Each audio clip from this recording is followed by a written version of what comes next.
Well, good morning, everybody, and welcome to our virtual roundtable with all of you guys, your educators, and facing some very unprecedented challenges, to say the least.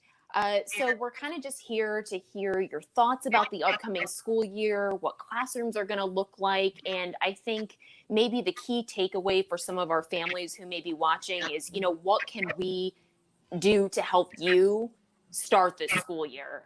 So I was kind of hoping that we could start out by just kind of going around. There's not really names on here. So if you guys wouldn't mind just saying your name and maybe what school district you work for or your position, that would be awesome. I don't know how it's working, but can we start in the top left? I don't know if it's the same for everyone. So I'm Dr. Christy Faust. I teach high school science in Pinellas County. Good morning. I'm Alexandra Hamill, and I teach 9th and 10th grade English at Booker High School in Sarasota County. My name is Glenn Blythe, and I teach culinary arts and hospitality at Landon School in Pasco County. Good morning. My name is Alba Ramos, and I work at Booker Middle. I am the ESOL Gifted Liaison. And my name is Stephanie Yoakum. I am the president of the Polk Education Association, and I was a high school and middle school math teacher for 10 years before I just recently came into this role. Very cool, guys. Well, I am very much looking forward to seeing your perspectives on this. And really just anybody feel free to chime in. It's just kind of a free conversation that we're going to have. I think one of the biggest things is I know so many of you are used to doing group-centered learning. You're used to having that interaction with students and students collaborating together.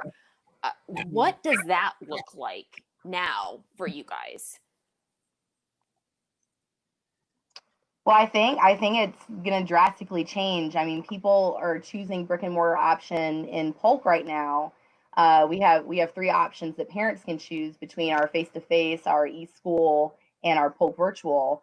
And I don't know if parents and even teachers really quite understand that it's not going to be like it was last August when we reopened.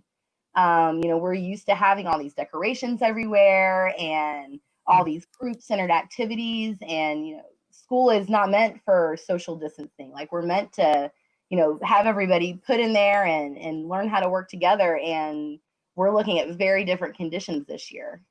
Yeah. I mean, I know, just from a lot of the things that I've seen, parents sharing concerns with, they want their students to be able to go back to normal, to have their, be around their friends and the socialization skills and all those things. I'm sure I could speak on behalf of all of us when I say that that's something that's important to us too. But the thing that's important to keep in mind is that, returning to brick and mortar right now, that's not going to be the case. Things aren't going to be normal. Things wouldn't even be the way that they were last year in August. And for courses like mine, it's we thrive and on the collaborative group work. The hands-on stuff, that technical application across all of our teaching courses in Pasco County, from nursing to welding to automotive to culinary. So that's going to be a big challenge for us. I know a lot of us are trying to work through right now. I think the constraints are just profound, for how schools are meant to open safely. It's just so much more to think about than just the classroom. What do you do about hallways and passing periods and lunchtime and kids who need to go to the restroom? And it's just an impossible path to be asking schools to figure this out. And we're doing the best that we can. And from my perspective, that's one of the reasons I think that we should start virtually. We have more room for collaboration. Depending on what platform you're using, you can do breakout rooms and things like that. And even the hands-on gets harder, but as a chemistry and biology teacher, I found a lot of really good visual aids to use for students. So you can still make really engaging lessons. But in brick and mortar environment, we won't be able to be collaborative. In a virtual learning environment, we can accommodate that more. I just wanted to put in my perspective. It's a little bit different, and just because I am kind of like the red-headed child, I am in association And I was ESOL myself when I first came into this country, so I can relate to how parents are feeling right now. Parents who do not speak the language, students who do not speak the language. How are we going to try to give them the support that they need, especially elementary and middle schools? I can see high school students being much more independent and being able to communicate with parents and using all this technology, with being able to be the communicator between like the parent and the school. Letting the parents know what's going on. But that's very difficult with elementary kids and middle school children. I did participate in a summer school program that just finishes this week, and parents are asking me questions that I'm not myself not able to answer just yet. And I'm just telling them like, let me get all the answers and then we'll get back together. But I think there's a lot of uncertainty, and I think the only thing that we can right now do, from my perspective, is just give them confidence that everything will be fine, whichever way they decide to work with, whatever way they decide to go along with, it will be fine. We'll all work together, and we'll take care of their children, because parents right now are like, they don't know what to do. They don't have all the information, especially non-English speakers parents. And I think kind of along that same vein of being in the classroom and what that's going to look like, what does a classroom look like now? I was talking with a teacher yesterday from Sarasota County who kind of had some concerns about, how many kids would be in a classroom and the responsibility on educators to space everyone out. What does that look like for all of you? I can't speak for all other schools, but I know at my school, they're installing barriers on the desks, plastic barriers, basically. So, I mean, I can't imagine what that's going to look like. I've yet been in my classroom yet, but then you'll have to space them out. 6 feet is the magic number that we're trying to space them out, but it's hard when I have a classroom that typically has 30 plus students, and I'm being asked to space them out, 6 feet, if not more. It's really challenging. It is. And my other perspective with this was, like, I'm a grandma. My daughter decided not to send my elementary grandkids to school because she feels like they're not going to have all that freedom to move that an elementary kid will need, and it's going to be really hard for them to just sit down at a table all day long and just kind of sit still, not share anything when we're teaching them be kind, share, and be nice to each other and participate and be friends. But now we're like, but stay away from everybody. So on her side of the story, because she can do it, she's going to be doing homeschool. But not all the parents can do this because many parents have to go to work. So there it is. When you're going to have, as a teacher, you're going to have a classroom and a camera, because as I understand in Sarasota County, they're going to install some classroom with cameras where you as a teacher are going to have maybe 10 students in your classroom physically, but then 10 more online. So it's going to be very different, very challenging. Well, see, and in Polk, what we're looking at is we're not looking at combining those and trying to keep them as siloed as possible, because we know that if you have 10 kids physically and 10 to 20, and even some of our high school classes, maybe 50 virtually, that doubles your workload, because you have to monitor both ends of it, and then each group of kids is going to need different things from you. And so we're trying to silo that as much as possible in Polk. But I think at the end of the day, when it comes to being flexible, and I understand the parents need to have a safe environment for their kids to come, but at the same time, it feels like school districts are the only employers and the only entity that are asked to be flexible and to bend over backwards for the community. But yet employers in our community are not necessarily being as flexible with us. And so this has to be a collaboration with community employers, with corporations that are in our community, that they work with their employees also, so that we can do what's best for our kids. But I don't think the burden right now is falling completely on school districts to figure this out. And we don't feel like we're getting a lot of community help from these employers and corporations that are in our community. And we need help, because they need to be flexible with their employees, who are our parents, so that we can make this work. Because I know our governor has been very hell-bent on, it's safe for kids, but kids are not the only people in these school buildings. We have a lot of at-risk employees and staff people that we have to think about, and they are just kind of being pushed to the wayside and essentially being asked to be martyrs here.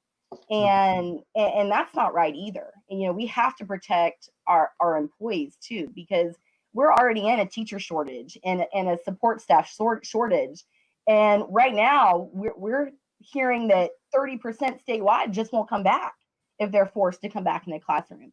And so that's going to exacerbate the shortage situation even further. So when we all have a heart for this job and we all have come in here because we have a passion for teaching, I also have a family, everybody else has families too.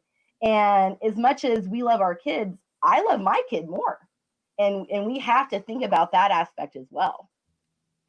And if we could kind of also talk too about the substitute situation, because I think a lot of you, at least from what I've heard from talking with some of you, is, we don't really know how that's going to work. Like, do they come in? Can you guys just share some of your thoughts on that? Like, what have you heard? What questions do you still have about what happens if someone else needs to come into your classroom? I know the normal situation before COVID, if we couldn't get a sub, often the students would be dispersed and put into other classrooms. And I'm curious if that's going to be the norm. It's not a question I've heard an answer to. We have a sub shortage too. Very often it's hard to find subs. So I'm wondering if that's going to be the case. In Pinellas County, part of the plan, when you look at their desk arrangements, their recommended desk arrangements for high school classrooms, they're putting 24, 28 desks in a room. So social distancing isn't going to be possible then. So then if my partner across the hall, they are absent that day, and I get, 10 of their students go somewhere else, now we're even worse off. And put all the plastic barriers you want up.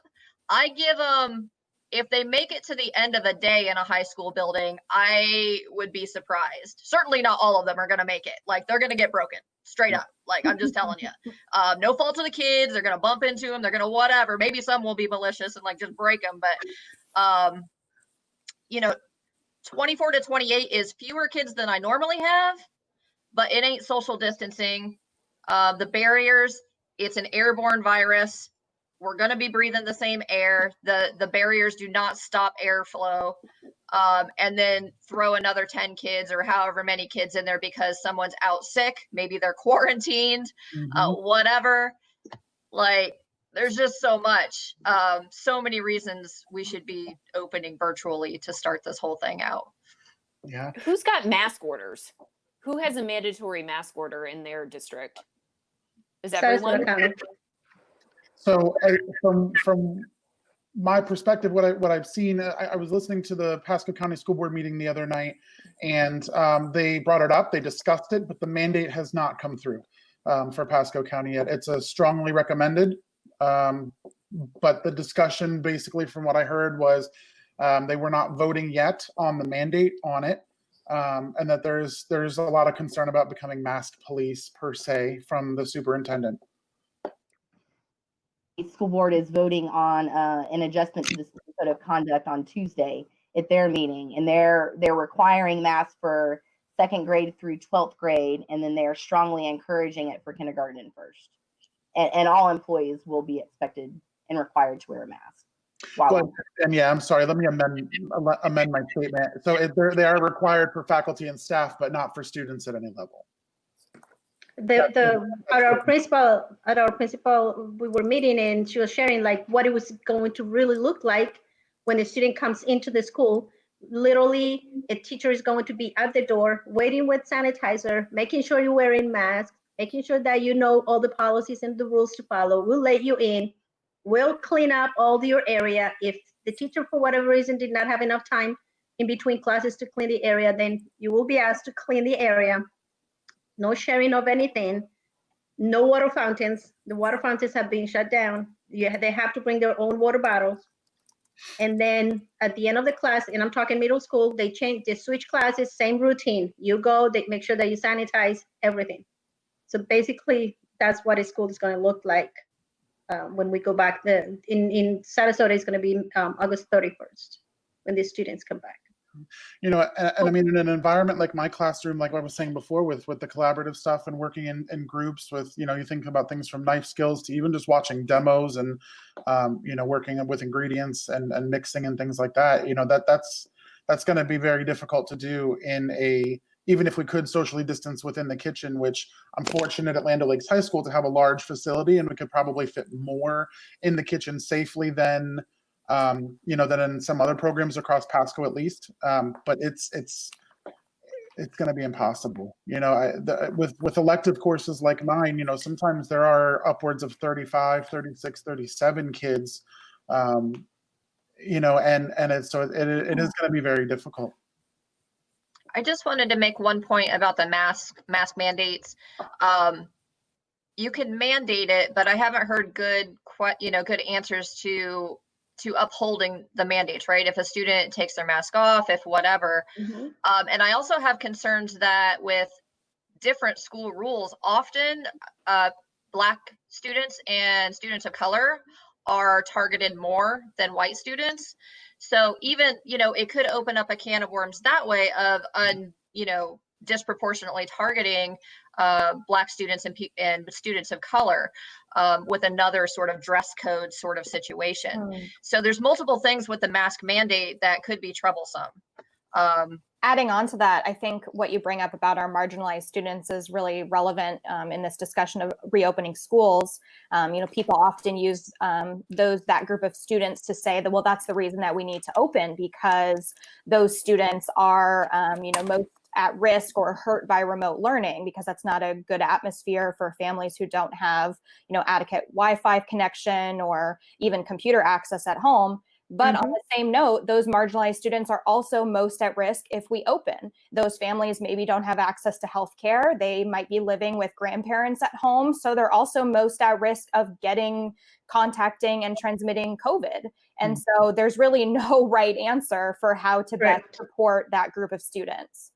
And jumping onto that same thought, that's most of my students at my school, and I know at many different schools, when we went into this situation about remote learning, many of them could not do it. Some of them did not have the technical skills to do it. So they went on paper-based curriculum, and nobody was there to guide them. They had to just do whatever. And then the same thing, they didn't have the technology. They didn't have the skills. They didn't have anybody to support them at home. They knew more than their own parents. They didn't know the language. So for our ESOL population, the population that does not speak English, and I'm not talking only about students, I'm talking about parents.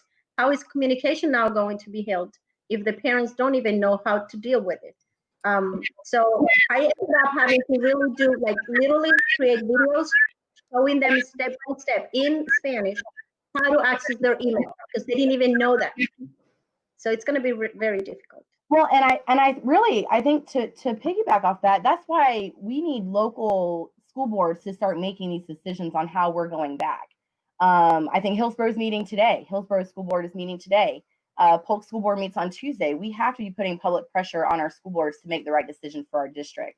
And if a majority of our students start the school in an e-school or e-learning format, then we have the time to start looking at those marginalized populations, because we have very medically fragile ESE students.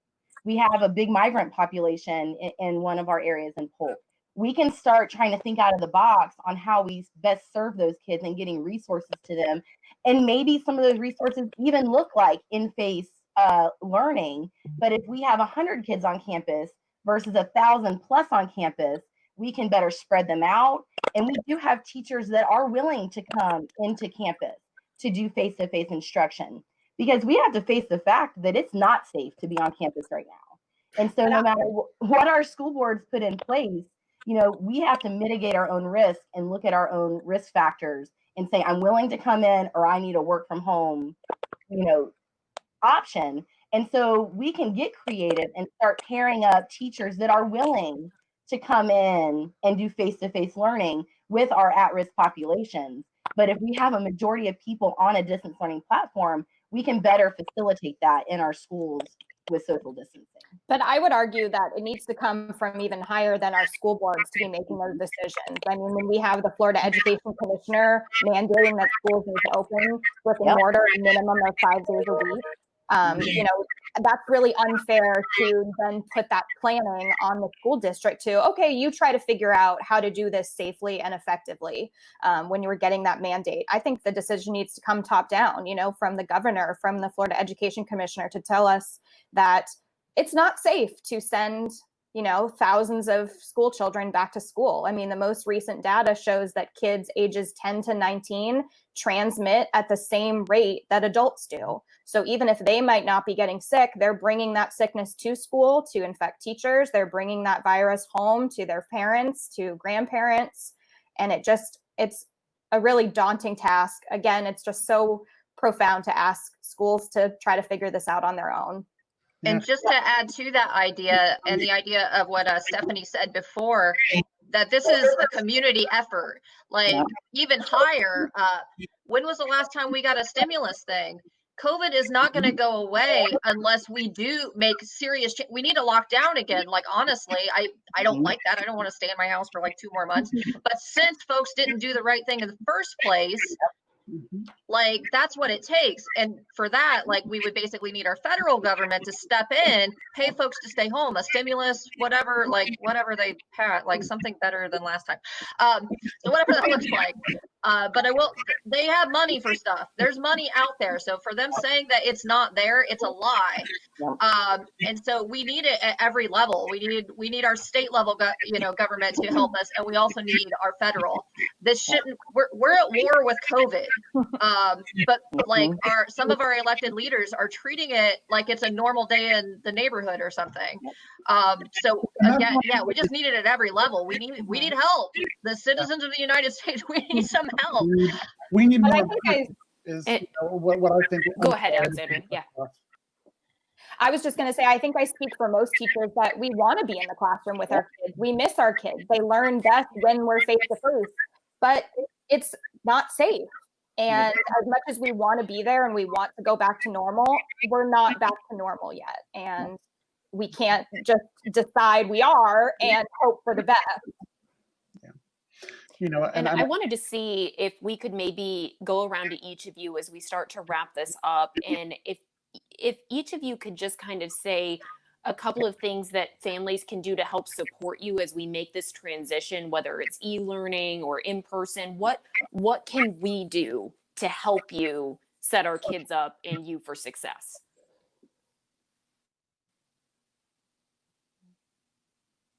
Dr. Faust, do you want to maybe start? Okay, Steph. I'll go first. I think we need as many parents as possible to keep their kids home. If they have the means and the ability to e-school or distance learn, we need that, because we do have marginalized and at-risk populations that if we have a majority of our students in an e-school option, we will then be freed up and have resources to better serve those kids and make sure that they have an equitable education. We also need them to be pounding our state and federal representatives. They have failed us at all levels. And that's why I say it's starting to fall to our local school boards to make the decision, because we have no leadership in Tallahassee. We have no leadership in Washington, D.C. right now. We have a federal Senate that refuses to take up the HEROES Act that would bring millions of dollars of relief to school districts countrywide. But yet Mitch McConnell refuses to bring it to the Senate floor. We have a Department of Education in the federal and in our state government that refuses to acknowledge what this is doing to communities. And so we need them to advocate for us at those levels, as well as our local school boards, to make sure that they are growing the backbone that they need to grow right now and protect their staff, their students, and their community. Elva, what about you? If I want to talk to the parents and tell them what they can do, and I think that was your question. It's going to be, I'm like between two things, because if I will talk to a professional parent, And of course, I can tell them, please have your kid reading, go on these platforms on online, just to keep their learning going. But how can I say that to a parent who's out going to work in the plantation, or just does not even know how to help the child, turn on a computer? So it's very difficult. I encourage our Hispanic and immigrant families to help me encourage their kids to keep on reading, even in their own language, and to keep practicing math, and to call me and text me. But I only have access to so many. I don't have access to everybody. So I think we do need, for parents, especially Hispanic parents, they love to help their kids. Whatever you tell them that, have your kid do, they will have their kid do. But then we need to talk to them in their own language and give them a specific information about what it is that we need them to do. If we don't communicate with them, if we don't give them clear instructions, they're out in the limbo. They're keep asking me, like, what's going on? The 20th, this last Monday was the last day for parents to fill out a survey saying, is your child coming back, not coming back, doing virtual, what is he doing? Most of them, I would say that 85 to 90% of my parents did not know that they had to do that. It's like, did you fill out the form? I didn't know, because the information is not going out there in their own language. So we do need to do better, because our Hispanic population is growing largely. I mean, it is really growing all throughout the United States. So we do need to communicate with parents in a more clear language that they can understand, and they are willing to jump on board and help their kids and help us. But we just need to make sure that they have the information they need. Yeah. And thank you so much, Alba. And Jeremy, what about you? So I think, I can piggyback a little bit off of Stephanie and off of Alba, because those are really good points. And I think it's important that one of the big things that families can do to help us, what parents can do to help us right now, is communicate with our state leadership. We have such a strong lack of leadership, not just in the state, but in this country, as Stephanie said. Like, I couldn't agree more with that. We don't have the leadership coming from the top down. And the pressure being put on our local school districts, it's not fair. It's not appropriate. Telling them you open brick and mortar 5 days a week, or you're not getting your funding. Who does that funding hurt the most? Mm-hmm. Our ESE kids, our ESOL, our ELL, all of those students are the ones that are going to be hurt the most, our marginalized students to begin with. So to put that kind of an executive order in place, honestly, it's effectively bullying. And it's, that's not something that we can stand for as educators, and it's not something parents should be standing for their kids or their community either. And also I think making sure that we continue to educate our kids on this virus. Kids may not fully understand it the way we do as adults. They may not be paying as close attention to it, the details to it, as we are. So continuing to make sure that our kids understand what this is and how it's progressing, and what roles that they'll play once we do go back to campus, making sure that they fully understand what it's going to take for them to stay safe. I think, I'm sure some families and some parents are doing a great job with that. But as Alba said, some of the more marginalized families and people of color, they may not have as much access to that information or have a full understanding of what exactly is going on. And that's a big part of the problem in and of itself, is the education of this whole thing. Yes. Yeah.